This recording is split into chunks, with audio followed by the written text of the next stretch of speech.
Olá, gente, tudo bem? Maurício Ângelo, editor aqui do Observatório da Mineração, entrando para falar um pouco com vocês sobre a matéria que publicamos ontem, que tem a ver sobre a política mineral do governo Lula.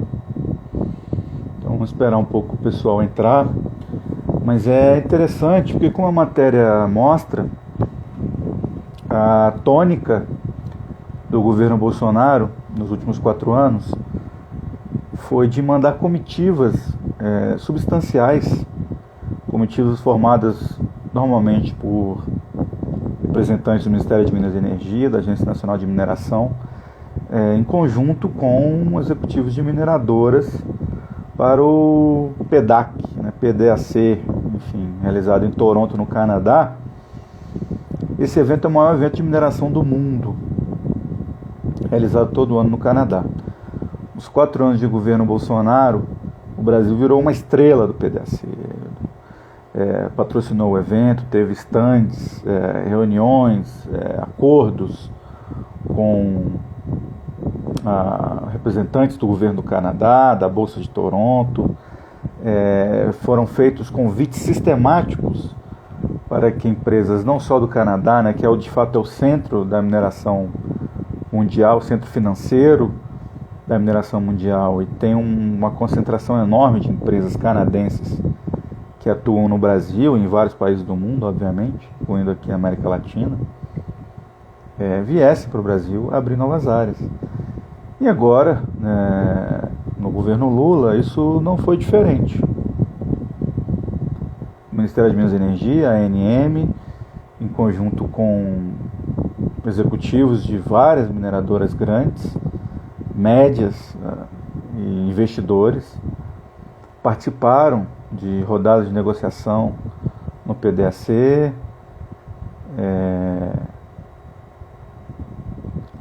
A ANM lançou painéis em inglês. O Ministério de Minas e Energia, junto com o Serviço Geológico do Brasil, lançou um relatório com foco em minerais críticos, que é de fato uma coisa muito relevante, que foi amadurecendo durante o governo Bolsonaro, em termos de pesquisa, Nada no setor mineral acontece da noite para o dia, então vários desses relatórios, pesquisas, anúncios, comitivas, que se materializaram agora no PDAC,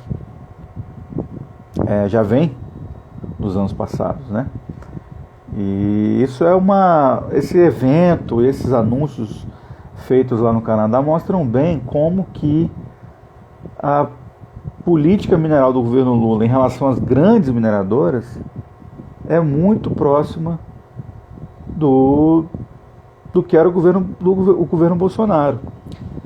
A abordagem em relação ao garimpo ilegal do governo Lula, de fato, é totalmente diferente do governo Bolsonaro. Assumiu o governo combatendo, especialmente o caso da TI Yanomami, que é realmente drástico, crítico, Estão falando de mais de 20 mil garimpeiros e toda a situação que vocês com certeza acompanharam, e que o lobby do garimpo era muitíssimo próximo do governo Bolsonaro, não é próximo do governo Lula.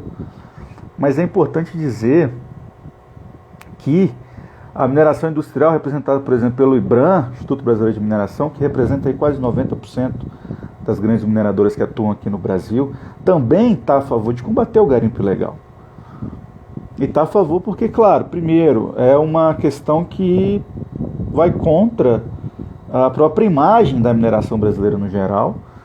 Então, para o IBRAM não é interessante que o garimpo seja disseminado com uma série de crimes, cometendo violações de direitos humanos em massa e toda a situação. E segundo, que muitas mineradoras industriais têm conflitos com garimpeiros. Garimpeiros, entre aspas, invadem as áreas dessas mineradoras, para tentar extrair, sejam ouro, cobre, bauxita, enfim. Então, é estratégico do ponto de vista das mineradoras essa aproximação com o governo que sempre existiu, e segundo, apoiar o combate ao garimpo ilegal. O IBRAM tem se dedicado muito a essa pauta, muito mesmo, dizendo que tem que erradicar o garimpo ilegal, claro, ninguém vai ser a favor de que se cometa crimes, que se viole direitos humanos, Mas é interessante porque a posição do IBRAM, por exemplo, em relação ao PL 191, que autoriza a mineração dentro de terra indígena, em 2020 era uma. Depois mudou. Mudou porque assumiu o presidente do IBRAM, o Raul Jungmann, que é um político experiente, que está justamente com o objetivo de melhorar essa articulação política, que está muito próximo do governo desde a transição. Estou vendo que o pessoal está entrando aqui. Juliana, né? Obrigado, Juliana, pelo seu comentário. Entrei aqui justamente para conversar um pouco com vocês. Eu tenho feito pouco isso, quero fazer com mais frequência. Sexta-feira, fim de tarde. E pegando o gancho dessa matéria que publicamos ontem, repito, né?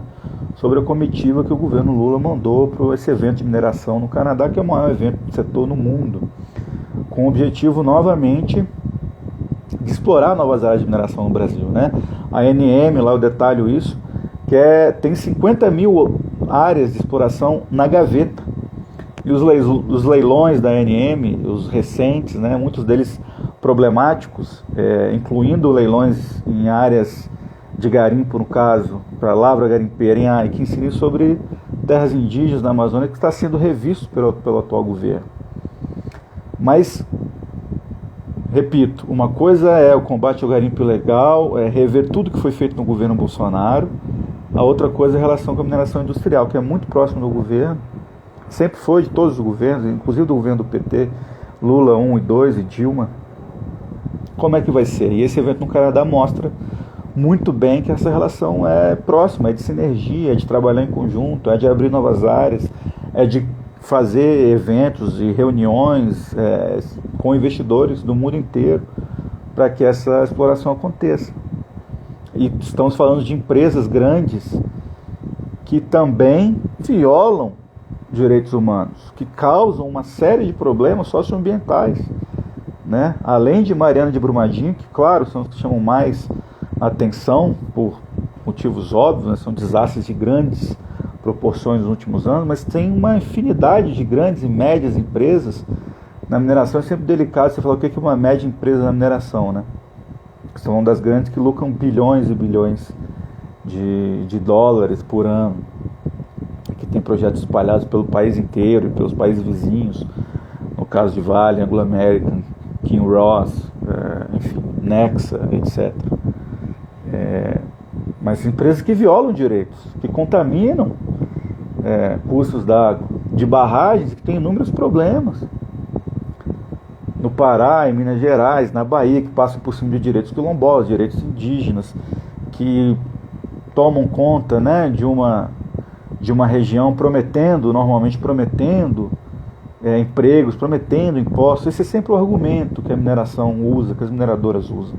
Vamos chegar numa região, vamos nos instalar, a gente vai pagar muito imposto, vai gerar emprego aqui, vai desenvolver a cidade, e a realidade mostra que não é assim, né? Todos os exemplos, os estudos, os fatos mostram o histórico da mineração, não só no Brasil, em Minas Gerais, no Pará, mas na América Latina e no mundo, demonstram que não é assim que funciona, que esse discurso não se comprova na prática, porque a qualidade de vida das cidades mineradoras continua sendo muito ruim, muitas vezes é pior do que cidades que não têm mineração. E o dinheiro gerado pelas mineradoras não fica na cidade, não é revertido em bem-estar, não é revertido em desenvolvimento humano e social. Por quê? Porque normalmente são os acionistas que embolsam, você tem uma série de isenções, né, fiscais. Os mineradores, por exemplo, não pagam imposto de exportação. Né, Juliana? Estivemos em Brumadinho, sim, lembro perfeitamente. Um abraço para você. O pessoal de Brumadinho agora, né, estamos em março ainda, é recente, né, 25 de janeiro. Completou 4 anos agora do rompimento de Brumadinho. E além dessa matéria, tem várias coisas, sempre tem, toda semana tem muita coisa importante acontecendo no setor mineral, né? Essa semana também eu estive num evento aqui em Brasília, do Roma, Centro de Estudos de Direitos Humanos e Empresas da Universidade Federal de Juiz de Fora, com a presença do pessoal do MAB, da Oxfam, Amigos da Terra, enfim, várias organizações aqui em Brasília. Teve a presença do Silvio Almeida, ministro, né, de Direitos Humanos, teve a presença da deputada Fernanda Melchiona, do PSOL, essencialmente sobre a Lei Marco de Direitos Humanos e Empresas, que foi encaminhada, né, está registrada, encaminhada ao Congresso ano passado, que, se aprovada, é claro, tem um longo caminho para aprovar esse projeto de lei, que foi construído por essas entidades que eu mencionei aqui. O Brasil precisa de uma lei marco de direitos humanos em empresas, e essas empresas grandes que eu mencionei são muitas vezes violadoras de direitos.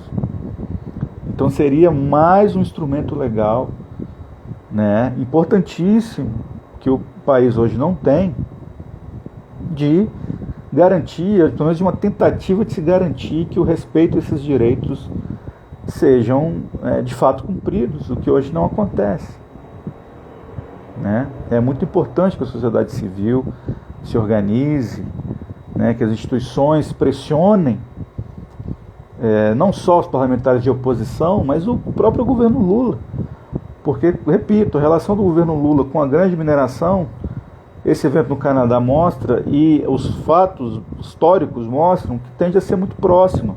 É um governo, né, formado por uma base muito ampla, de coalizão, com inúmeros partidos. O Alexandre Silveira, do PSD, nomeado ministro de Minas e Energia, como a primeira matéria publicada esse ano aqui mostra, recebeu mais de 2 milhões de grandes mineradoras na sua campanha para senador em 2014, junto com Antônio Anastasia, que hoje é ex-governador de Minas Gerais, eleito senador, hoje ministro do Tribunal de Contas da União.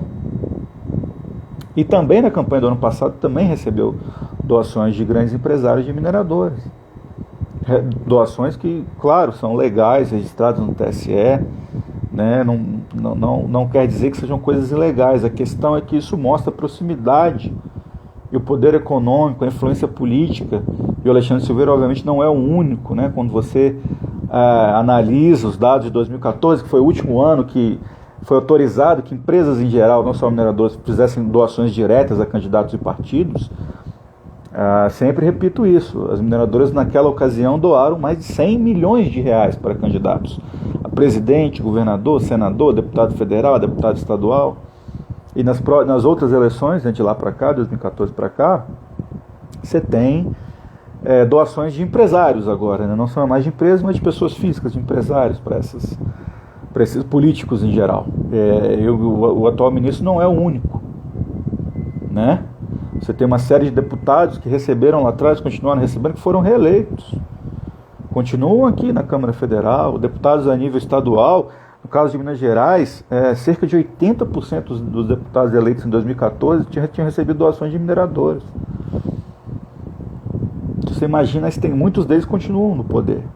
Você imagina a extensão disso. Como é que um político que recebe doação de empresa tem capacidade de independência para regular, em parte, essa empresa, para cobrar reparação, para aprovar projetos que sejam de interesse da sociedade, não do interesse empresarial. E aí a doação é só um aspecto, né? A gente sabe que o lobby empresarial não acontece só na doação, não acontece só quando esse dinheiro é registrado ali em período eleitoral ou não, né? Então ele é feito no dia a dia, uma série de questões. Tem aqui o IP Nativa comentando que em Nova Lima, né, enquanto áreas de expressiva relevância ambiental são vendidas a empresários do setor imobiliário, a população recebe na entrada da cidade apenas os dizeres, né, de que eu amo Nova Lima. No caso, estou citando aqui Anglo Gold Achante. Realmente, Nova Lima, que é na região metropolitana de Belo Horizonte, é uma situação drástica, né? Macacos, para quem conhece, pertence a Nova Lima, tem a barragem da Vale ali, que foi embargada, as pessoas foram removidas de suas casas durante um bom tempo, situação que não foi resolvida ainda. Construíram-se muros de contenção para que, se o pior acontecesse, esses muros teoricamente impediriam que essa onda de rejeitos atingisse, né, as pessoas, mas a gente sabe que isso é algo completamente problemático para ser razoável aqui, né, que isso na prática não se confirma, né. Os casos de Mariana e Brumadinho ilustram muitíssimo bem isso, além de outras cidades de Minas Gerais, principalmente, que em relação a barragens são completamente tomadas, né? Barão de Cocais, Congonhas, enfim, Itabirito e por aí vai. A Amanda está perguntando: você considera que essa sinalização pode desembocar na aprovação da Lei Geral do Licenciamento Ambiental sobre empreendimentos minerários e suas barragens de rejeitos? Eu considero que sim, Amanda. Assim, essa tem alguns pontos a gente considerar. Primeiro, não só o governo é próximo das grandes mineradoras. Dois, o Congresso em si, especialmente, a gente sabe, imensa maioria dos deputados tem relação direta e indireta com o lobby da mineração e do garimpo. Três, eu publiquei uma matéria ano passado, na época da campanha presidencial ainda, com os pedidos que a FIENG, Federação de Indústrias do Estado de Minas Gerais, entregou a Jair Bolsonaro. Entre elas, a aprovação da Lei Geral do Licenciamento Ambiental. A questão que não é só a FIENG, né? Esses pedidos que são, na verdade, o que a indústria, a Confederação Nacional da Indústria, e a indústria em geral brasileira, considera aceitável na visão deles, o que eles querem, o que a indústria quer para a pauta socioambiental nos próximos anos. Independente do fato do Bolsonaro ter perdido a eleição, isso demonstra, de fato, um documento entregue, está lá detalhado, registrado, o que a indústria quer. Né? E aí, obviamente, cabe aos governos, à sociedade, discutirem, debaterem isso. Mas um desses pontos é a aprovação da Lei Geral do Licenciamento, que, de acordo com todos os especialistas sérios, críticos, e as principais instituições da área socioambiental no Brasil, é contra a aprovação dessa lei, porque ela realmente é muito ruim na forma como está. Né? Teve relatores, o relator atual, o Nery Geller, se não me engano, já foi no passado o Kim Kataguiri, que é do MBL.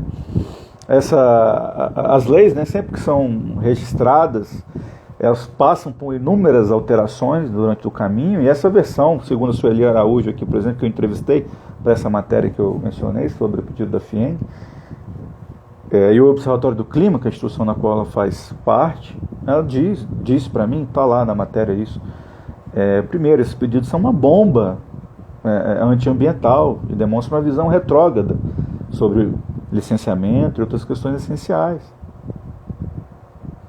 É a pior texto de licenciamento que temos na história. Isso é a opinião de muita gente, além da minha. Então, realmente, o governo vai conseguir ser independente, vai conseguir barrar os interesses empresariais, industriais, de mineradoras, do agronegócio, sendo o Congresso formado pela maioria que e sendo o governo também, por mais que, claro, então falamos aqui, o governo é muita gente, né? Falamos do ministro de Minas e Energia, ao mesmo tempo, claro, você tem a Sônia Guajajara, que é uma liderança indígena histórica, que assumiu, recém-criado, né? Ministério dos Povos Indígenas, Povos Originários. Você tem o Silvio Almeida, que eu mencionei, que participou desse evento do OMA essa semana, numa mobilização para aprovar essa lei Marco de Direitos Humanos e Empresas no Brasil. Você tem a Joênia Wapichana agora na FUNAI. Você tem mudanças muito significativas de um lado, mas você tem, por outro, um lobby empresarial ainda muito próximo do governo, que tem trânsito praticamente livre na cúpula do governo, e isso faz parte, né, do debate público, às vezes nem sempre tão público assim, no caso de reuniões a portas fechadas, com pouca transparência, mas faz parte do jogo democrático, por assim dizer. A questão é que a gente sabe que a balança é bem desigual, né? Obviamente a capacidade de lobby, de pressão, de proximidade, poder político econômico que tem uma grande empresa que lucra bilhões por ano, a Vale, né, lucrou mais de 120 bilhões em 2021, por exemplo, é muito maior do que uma organização da sociedade civil, uma universidade, enfim, especialistas. O Robson aqui pergunta: professor, gostaria de saber quais as ações necessárias para a revogação dos TACs. O MP tem utilizado esse recurso beneficiando as mineradoras e não adotando medidas contra violações de direitos. De fato, Robson, essa questão do TAC, né, termo de ajustamento de conduta, inclusive eu dei uma entrevista hoje para a Globo Minas sobre a situação da Serra do Curral em Belo Horizonte, porque a Justiça tinha suspendido as atividades da Good City, que é uma mineradora que está atuando, ao que tudo indica, irregularmente na Serra. Isso é um longo histórico, né? Não só a Good, mas um grupo empresarial formado por várias empresas. Você tem uma... É um caso, como eu falei, acabei de falar para a Globo, é um caso absurdo, porque você tem, isso já está durando vários anos, você tem investigação da Polícia Federal, que mostra que essa extração de minério foi feita de maneira irregular, que a autorização concedida pela SEMAD, no caso a Secretaria de Meio Ambiente de Minas Gerais, sofreu influência direta de funcionários da SEMAD pró-mineradora, que a autorização concedida pela Agência Nacional de Mineração também teria sofrido influência direta de um diretor da agência que atuou a favor da mineradora, concedendo as licenças. Ele não passou pelo processo de licenciamento ambiental. A mineradora fez esses acordos, esses TACs com a SEMAD, mas não respeitou. Isso não foi uma vez só, foram várias vezes. Você tem autos de infração da própria SEMAD comprovando que a exploração está ocorrendo de forma irregular. E a empresa fica essa guerra judicial, a justiça já suspendeu, consegue uma liminar, a TRF libera, aí recorre. A Prefeitura de Belo Horizonte, por exemplo, também está recorrendo, uma área que fica ali, entre Belo Horizonte, Nova Lima, Sabará, enfim. Tem essa discussão sobre o tombamento ou não da Serra do Curral, parte da serra tombada, outra parte não é. Toda a influência, o lobby novamente sobre esse tombamento que já deveria ter completo, deveria ter ocorrido a nível estadual. E estamos falando de uma área que fica na capital do estado de Minas Gerais, onde vivem milhões de pessoas. E é literalmente o cartão postal da cidade. A Serra do Curral ela é moldura, Belo Horizonte. Então vocês imaginam, até por isso, é claro que tem a pressão que tem nesse caso, que envolve várias empresas, além das que já atuam lá, e no caso continuam atuando assim que tem essa liberação, de outras, como a Tamisa, que tenta também aprovar um projeto lá, que eu já fiz várias matérias sobre isso, e também está nessa guerra de versões jurídicas, estudos de impacto ambiental.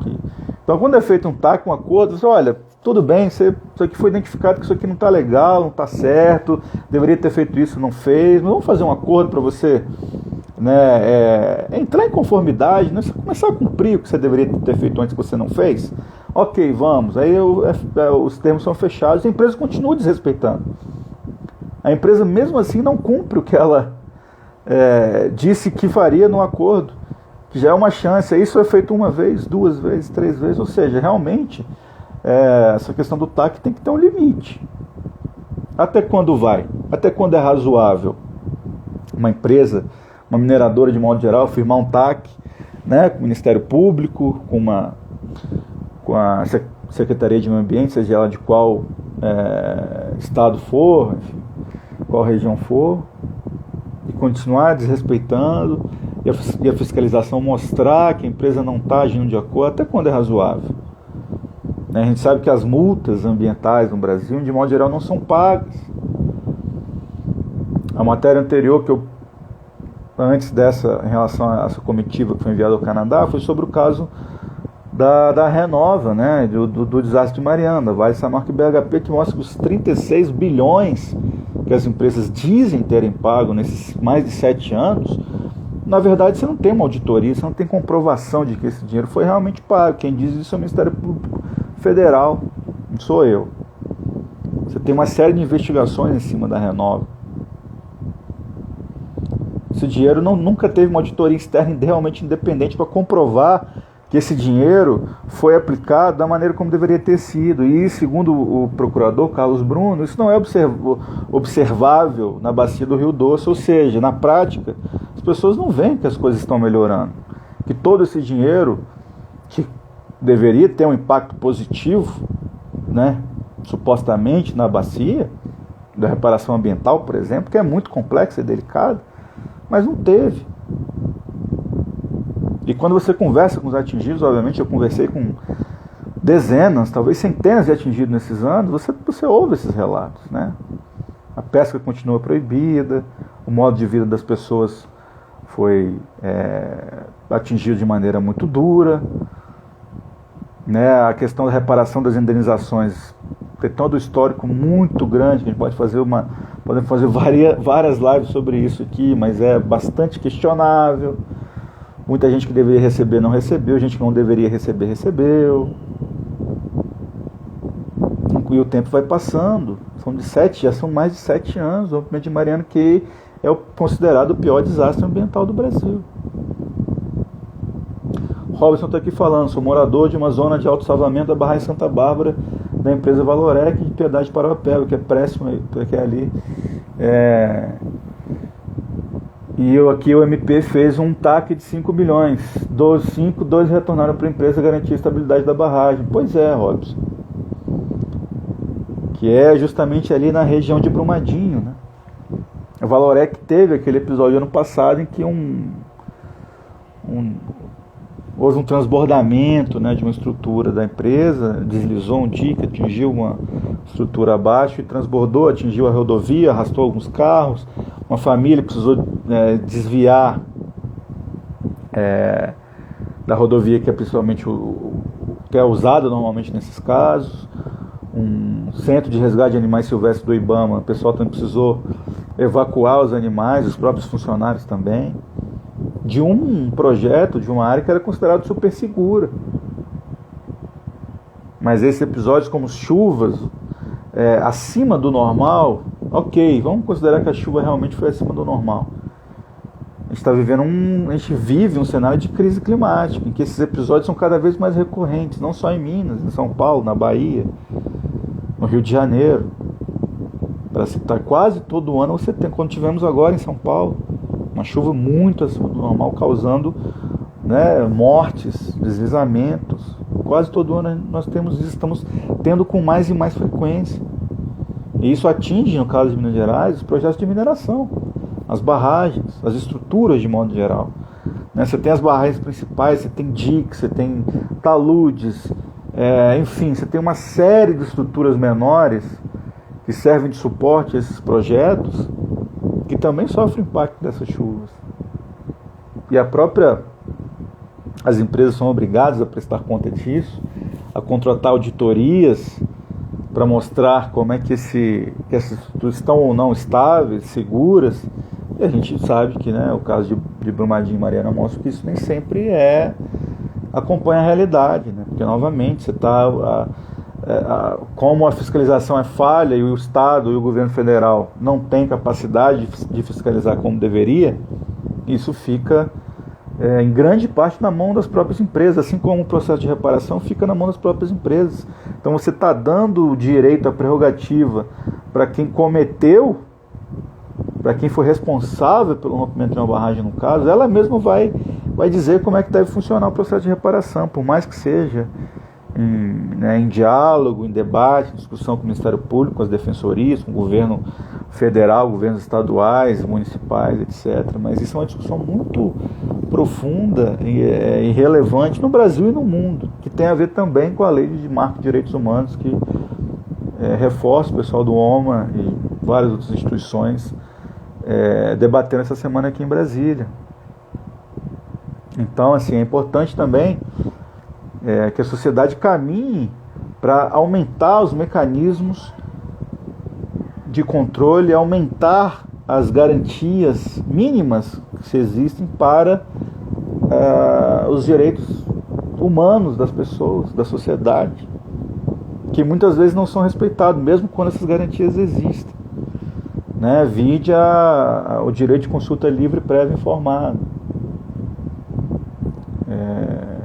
Então aqui o Robson está falando, quando houve o rompimento do talude da Valorec, né, teve um transbordo e casas ficaram submersas sem suporte.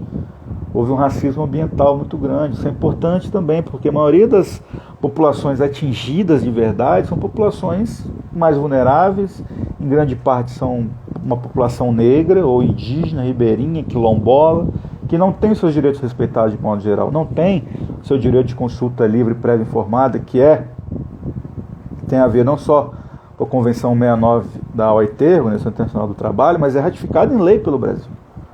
E que ano passado empresas mineradoras do Pará, por exemplo, junto com deputados ruralistas, tentaram derrubar essa lei, né? Essa questão que o Brasil é signatário e ratificou depois.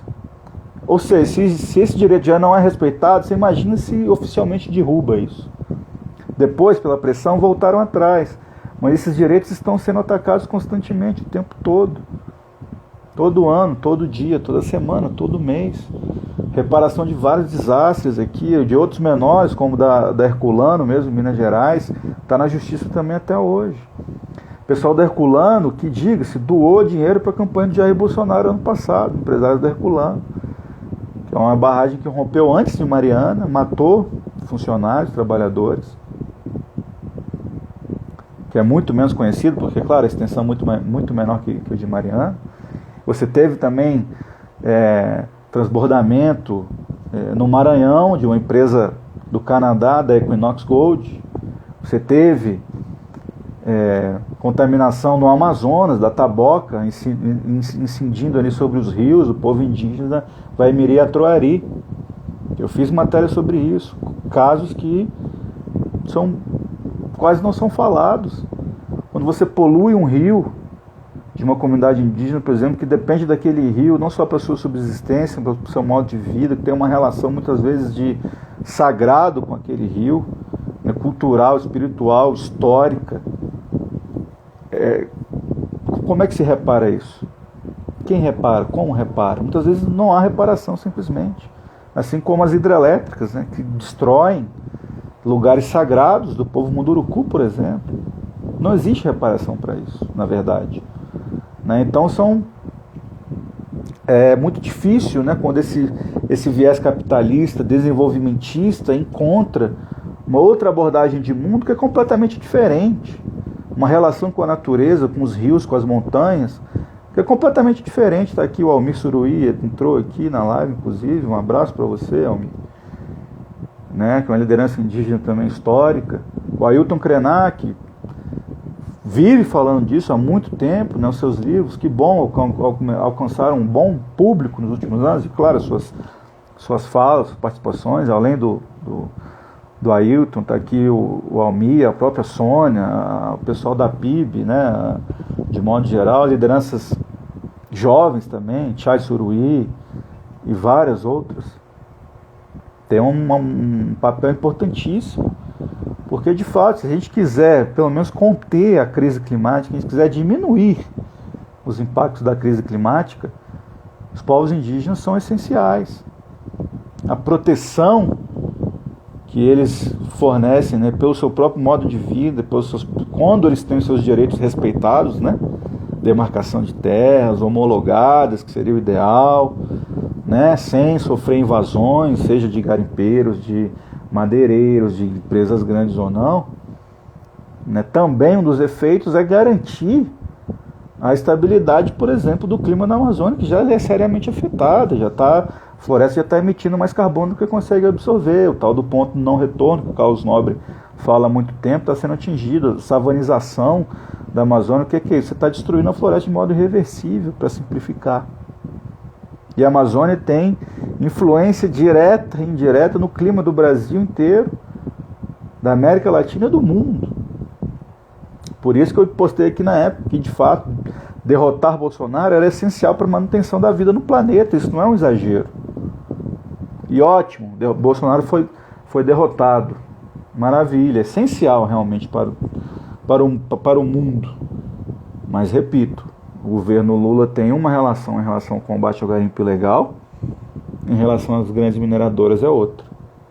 E esse evento no Canadá, essa comitiva do Ministério de Minas e Energia, da Agência Nacional de Mineração, Serviço Geológico Brasileiro, em conjunto com grandes mineradoras, em busca de investidores para abrir novas áreas de exploração no Brasil para os próximos anos, porque todos esses minerais considerados essenciais para a transição energética virão de algum lugar, especialmente aqui do Brasil, do sul global de modo geral, e virão grande parte da Amazônia. E você tem pesquisas em andamento para abrir essas áreas. Isso traz uma série de impactos diretos e indiretos. A mineração exige uma logística gigantesca. Além do projeto em si, exige fornecimento de energia, hidrelétricas, rodovias, ferrovias, portos. Você tem um impacto sistêmico na cadeia inteira gigantesco. As pessoas muitas vezes não lembram disso. Não é, entre aspas, só a instalação do projeto ali, daquela mina. e da área imediatamente afetada, mas toda a cadeia, o impacto em série que isso gera, e que são minerais que vão para o mercado mundial, que estão literalmente dentro do sistema, o funcionamento do sistema capitalista de acumulação. E mesmo a transição energética, como ela é vendida hoje, depende desses minerais. Como se fosse uma coisa muito boa, muito tranquila, um processo sem violação de direitos. E a gente sabe que não é. Sem impacto ambiental. E não é. Então tudo isso precisa ser discutido, precisa ser questionado, precisa estar em pauta. Né? E muitas vezes não está. Então parte do nosso papel aqui do Observatório também, do meu papel como fundador, diretor, editor do site, é colocar essas questões em pauta, que são muito relevantes hoje e obviamente vão continuar sendo pelos próximos anos e décadas. E a mineração está no centro, eu falei isso ontem, citando o caso lá do Peru, para fechar, quando o Pedro Castilho foi eleito, eu analisei o programa de governo do Pedro Castilho, radical, não sei o que e tal. E mostrei que na verdade era reformista. Não era um programa radical, era reformista. E que se ele conseguisse implantar algumas coisas, ia mudar o tabuleiro da mineração na América Latina. Deu no que deu. Assim como no Chile também, o Boric está sofrendo uma pressão imensa lá. E essas empresas muitas vezes são as mesmas que atuam nesse país e aqui no Brasil. Muitas delas são as mesmas.